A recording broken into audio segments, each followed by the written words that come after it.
Shubor nakaslem jong unong san hima. Ka umpernai SC kalara ya kanam ladu haga under 10 boys football league arajar arpulai balapenya da Shillong Sports Association hadian makalala man penliam no ya kasoring kam SC dasaw la shigul haka arpenyo tre unjemang hamadan laumali uban kershan bor kharkongor ula thap argul katbay ka shigul la thap da wan me bante kharkongor bar udibor mi kharkongor haka arpulai minen nagalyang kasoring kam la thap da u nami bante kharbuli kajing palong ikani kalempong kalong shi bantaban kintiu ki khna ki bidang khedang san makinang kiu shaprang ha ka kam yele kai yaki khusnam la sam dikit khat nong ket kam ka Shillong Sports Association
Manager coach no.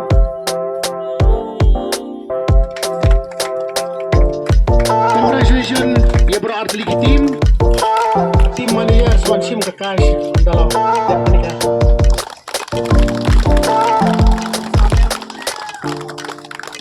Kapten seorang kam rasap tim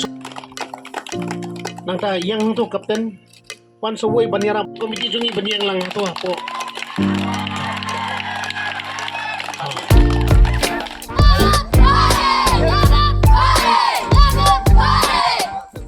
Keteng cuma kalau besar keluar BDI manager jangka mas klub pendatang siap dengan suban aingu ublai mo bal ai kijing shot kijing kot kijing khia iki khna tiap dengan nikah mariang mo wasit ka ba slap tingi bun ka yok biong kli ai ti matapat ki yok ka pasai bikran men ko ni final ting so kuman sibun bat ni aingu ni sngongu ri kimi pa balap ha ai khna bi wan semaran men praktis ginyok ru men ka kunju ru ka school mo ki balai ailat ki khna mo men kani ki por ki baladap ki don ki bayo nak ka ki don haksni oh ya ki badong school tingi keren kini kai tingi ai kublai ki lu barok ki bala yarap ban ai men sim bat kersian le mingi kum ka klop bengen ya la benyalam ki khna suduk ni ka keti ki unta ki job ki nadu ko sedang dengan tournament tingi la jelek kai bah hi khna ki li trei sitom ki li praktis bah bat ki la ya minat sisya kumawlang pi khmat ba nadu ko school kinom kai ki kemi ki pa